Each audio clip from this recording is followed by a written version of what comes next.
감사합니다. 주의 은혜가 이 시간 우리 마음 가운데 참된 평화가 넘치게 하시고 참으로 오늘 이 말씀을 통해서도 큰 은혜를 베푸사 살아갈 때 힘이 되고 의지가 되고 삶의 기준이 되는 말씀으로 삼아주셔서 살아갈 때 어떠한 환경도 주님의 사랑을 끊을 수 없사오니 저희들 인도할 때에 참으로 지켜주시고 보호해 주옵소서. 모든 영광과 경배와 찬양 주님 앞에 돌려오며 예수님의 이름으로 기도합니다. 아멘. 네, 정말 하나님께서는 저희들을 대한 그 마음이 어떤 마음인가 정말 알 수 있는 지 않느냐.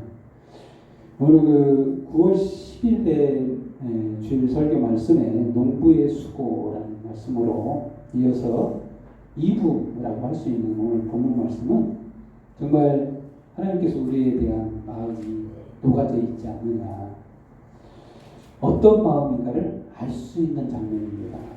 주님께서는 우리를 어떻게 보고 계시는가. 정말 오늘 본문 말씀에 3번 나오죠. 천국은 마치. 천국은 사실은 숨겨져 있어. 우리 눈에 확 드러나지가 않아요. 세상 속에서 살아가고 있는 우리들이 천국을 바라보기란 참 어렵죠. 세상 기준으로 바라봐야 되는데 세상 사람들은 세상 기준이 있어요. 그런데 이 세상 기준으로 오늘 본문 말씀을 보면 이해를 못해요. 안타깝게도 이해할 수가 없어요. 하나님의 마음을 오해할 수도 있습니다. 사실은 심지어는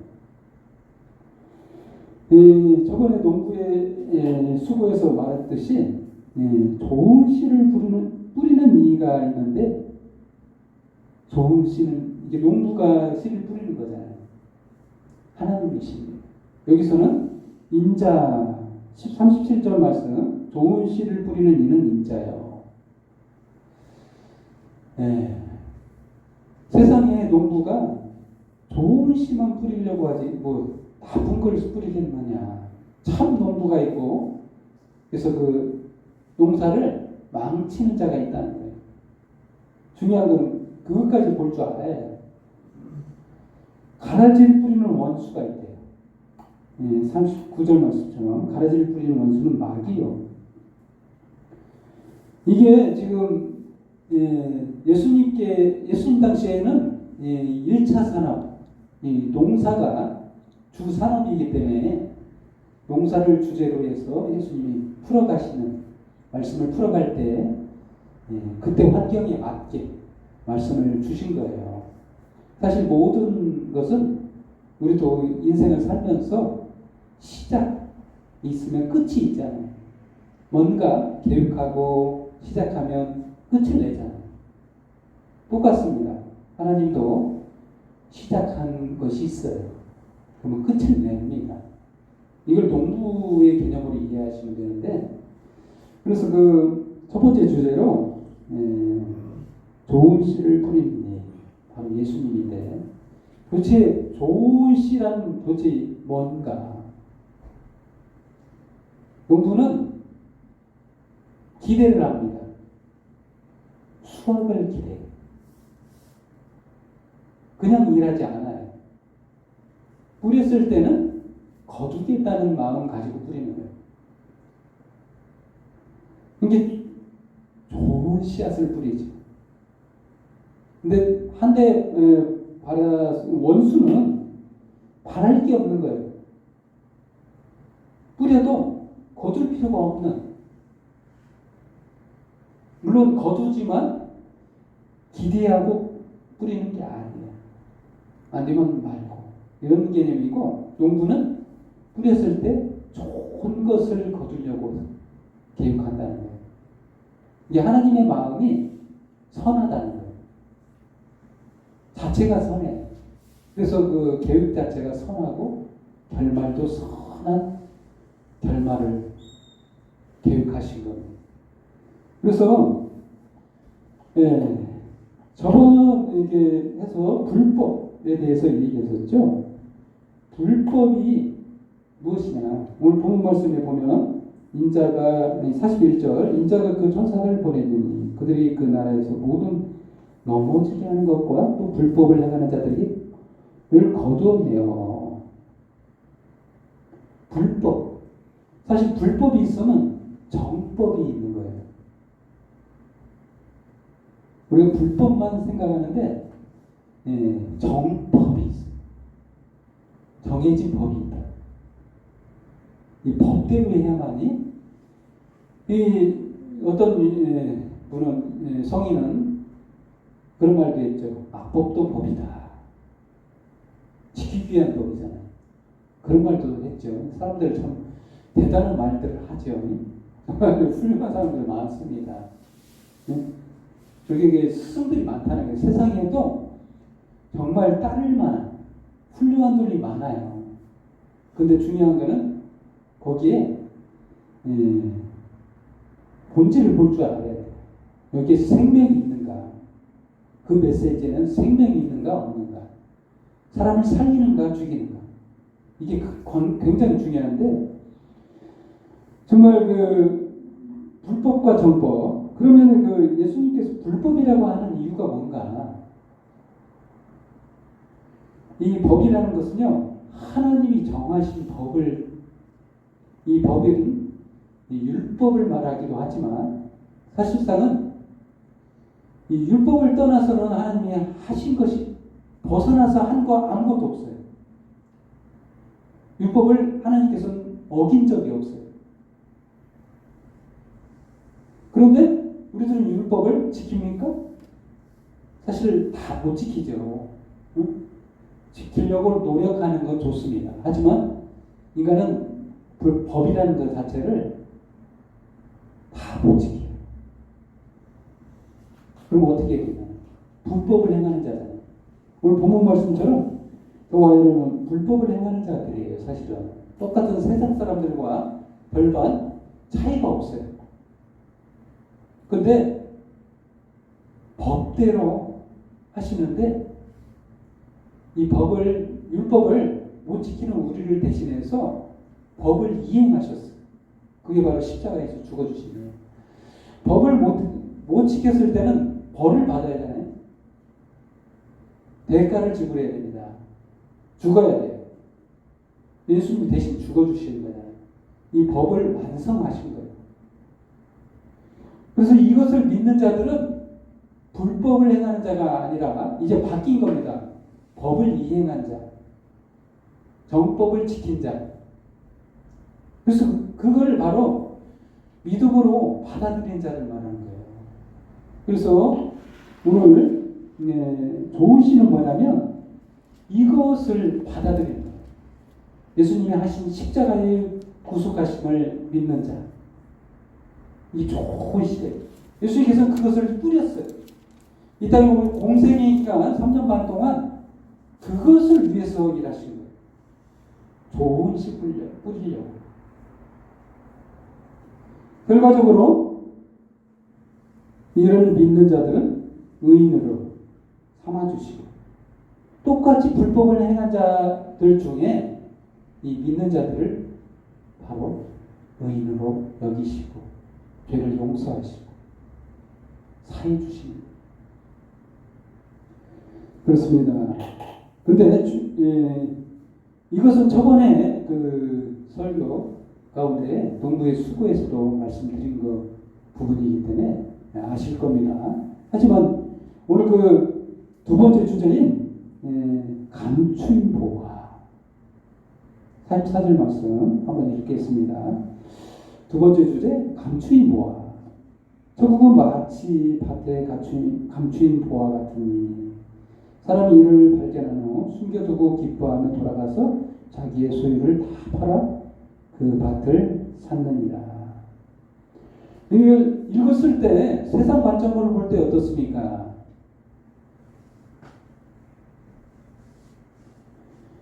사실 밭에서요 발기는 거예요. 사실은 따지고 보면 밭은요 세상이요라고 했죠. 38절 말씀처럼 밭은 세상이에요.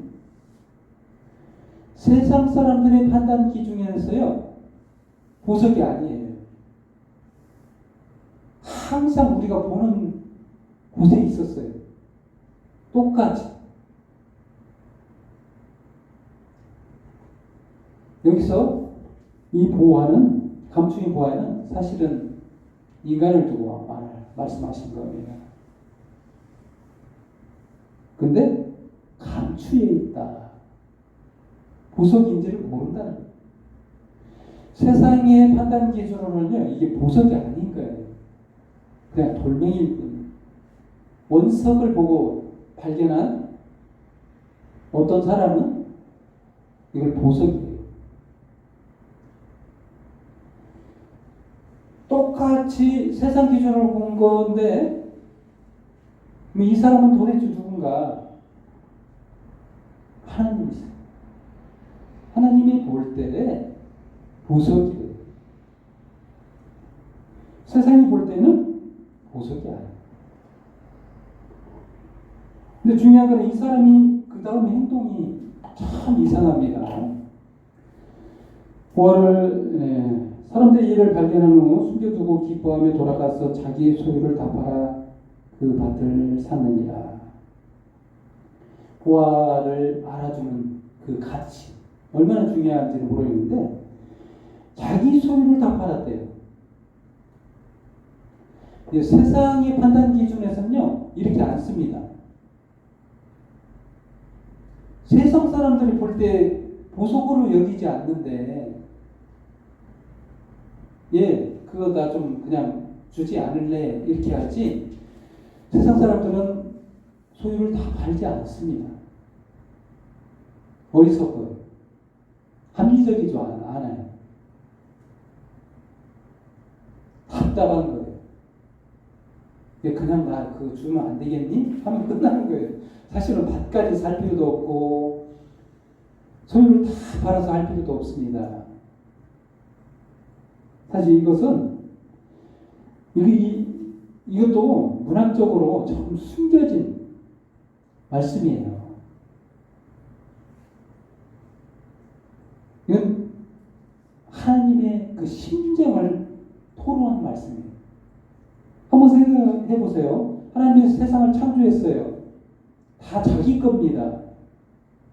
근데 창조하고 나서 아담에게 주셨어요. 아담과 이브에게 다 줬습니다. 왕으로 삼아가지고 다 다스리고 하라고 주셨는데 순간 이걸 누구한테 뺏겼냐면 마귀에게 뺏겼어요. 거짓의 소가 하나님을 떠나고 그 왕의 자리를 도난당했어요. 빼앗겨버렸어요. 밭이 이제 하나님 거가 아니게 되어버렸어요. 원래 밭은 하나님 거였어요. 하나님 건데 사람에게 다스리라고 줬기 때문에 주인이 누구냐면 하나님이었어요. 근데 빼앗겨버렸어요. 이제 사야 돼요. 값을 주고 사야 돼요. 안타깝게도 어떻게든 사야 돼요. 밭을 사야 돼요. 보화를 가지려면, 얻으려면. 하나님의 심정이 어떤지를 아시겠죠? 어떻게 해야 되겠어요?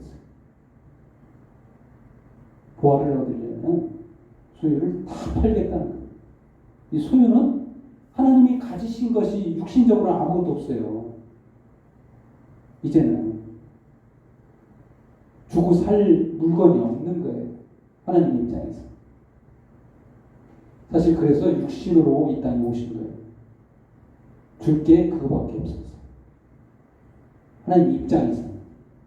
물론 하나님이 다 하늘 주인 아니십니까? 그거 주시면 되잖아요. 그건 못 받아요. 육신으로서는 받을 수가 없어요. 줄 수 있는 모든 것은 자기 소유, 자기 몸밖에 없는 거예요. 육신으로 온 예수 그리스도가 딱 한 가지가 있는 거예요. 그거 다 파는 거예요. 십자가에서 다 내어주고 사신 거라는 거예요. 저와 여러분을 구원하시기 위해서. 세상은 보화로 여기지 않아요. 가치 있는 걸로 여기지 않습니다. 그냥 돌멩이일 뿐이에요. 원석을 알아보는 하나님. 난 너를 보화로 여겨. 난 너밖에 없어. 라는 거예요. 다 걸고 내 몸을 다 찢어서 소유를 다 팔아. 이 말인 거예요. 소유를 다 팔았다는 말은 예수 그리스도의 십자가의 죽으심을 말하는 거예요. 다 걸고 내게 있는 모든 것을 걸어서 그 밭을 사서 밭이 주인이 되면 내 것이 되는 거예요.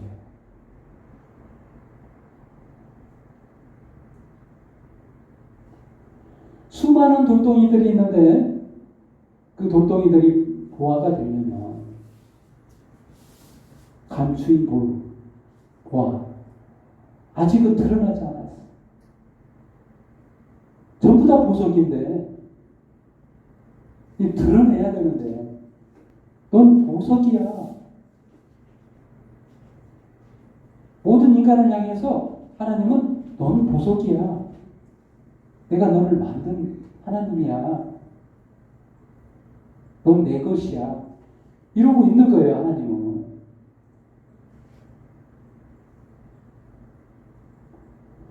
보석으로 빛나게 하시려고 하나님은 생각하고 계시다는 거예요.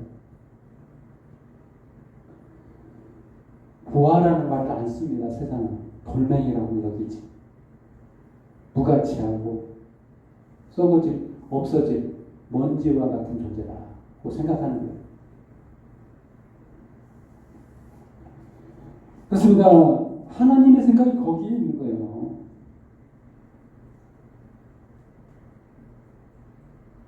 내 것을 다시 도로 찾자. 모든 것을 걸었으라도. 이 마음이 하나님 마음인 거예요.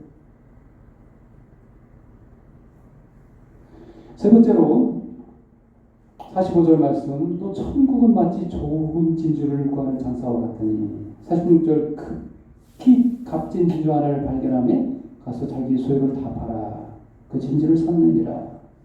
똑같은 말입니다. 그래서 진주가 여러분 진주를 보면 별다른 차이가 있어요? 동글동글하고 거기서 거기고 별반 근데 뭐 이게 값진 진주고 이거는 안 값진 진주를 어떻게 알아요? 구분할 수 있어요? 진주 다 똑같거든요. 제가 보기에는 거기서 거기인데 근데 하나님의 입장에서는 값진 진주 하나를 발견했다.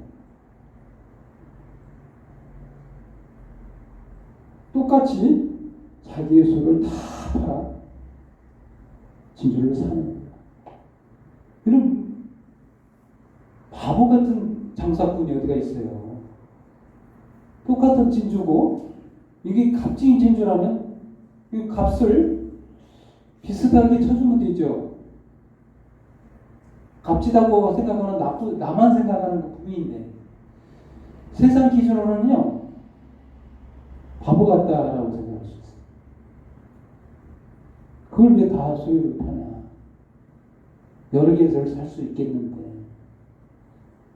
사고도 남는데 소유가 얼마나 큰 건데 다 사고도 남습니다. 사실은.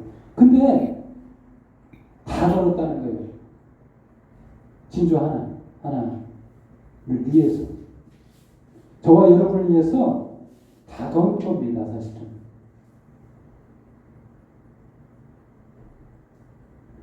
그만큼 여기 그 표현에서도 알듯이 극히 값진 진주 그냥 일반적인 평범한 일상적으로 있는 진주 하나 구하는 게 아니라는 거예요.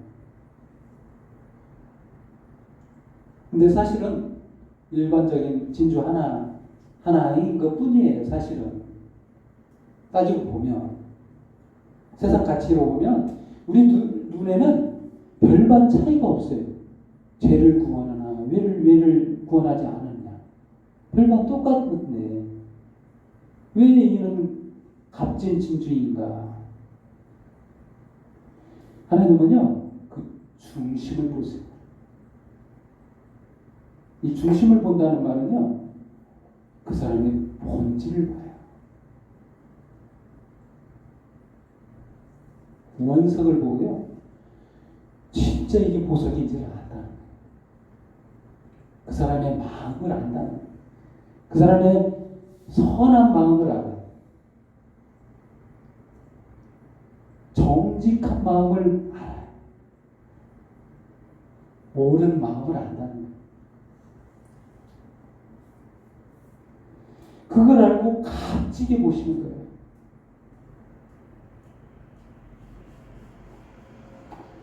사실은요, 우리들은 세상 가치로 봤을 때는 별반 똑같습니다.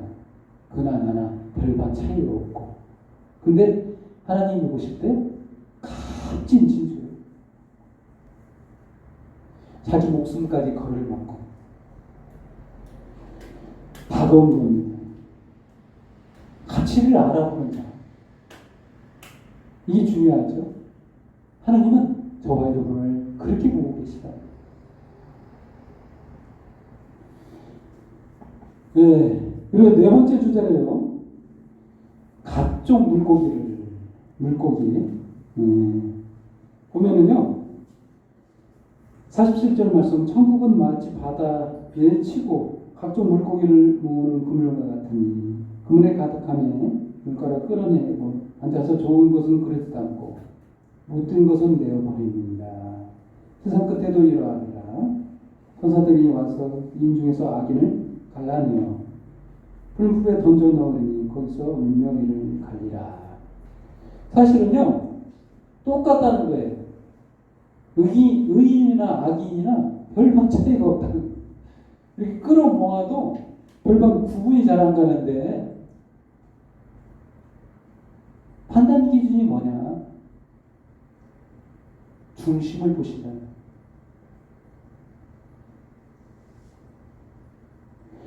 좋은 씨앗을 뿌렸다는 거잖아요. 우리의 마음에 좋은 마음을 심었어요. 선한 마음. 하나님의 그 선한 마음. 그게 궁극적으로 뭐냐면 십자가로 나 대신해서 모든 것을 죽어주신 그 사랑을 우리에게 뿌렸다는 거예요. 이 뿌림으로 우리들이 하나님이 그 원하시는 거예요. 뿌린 만큼 거두기를 원하시는 거예요. 그 결과로 갈라진다. 결말이 결정된다. 천국은 마치 이와 같다는 거예요. 설명할 수 하나님의 천국의 말로 설명할 수가 없는 거예요. 그래서 비유를 통해서 이와 같다는 거예요. 이와 비슷하다. 이것처럼 흘러간다는 거예요. 그렇습니다. 결론을 내리면 그렇습니다. 하나님께서 저와 여러분을 여기시는 그 마음은 구원이고 사랑이고 은혜이고 보석으로 불쌍히 여기신다.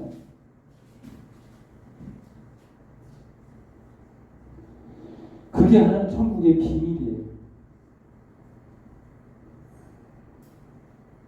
비밀을 깨닫는 자, 비밀을 이해하고 믿는 자, 정말 이게 중요하다는 거예요. 세상 사람들이 전부 다 천국이 가까이 있어요. 가까이 옆에 있다니까. 단지 비밀로 가려져 있어서. 세상 세상 기준이 우리를 눈을 가려버리고 있어요.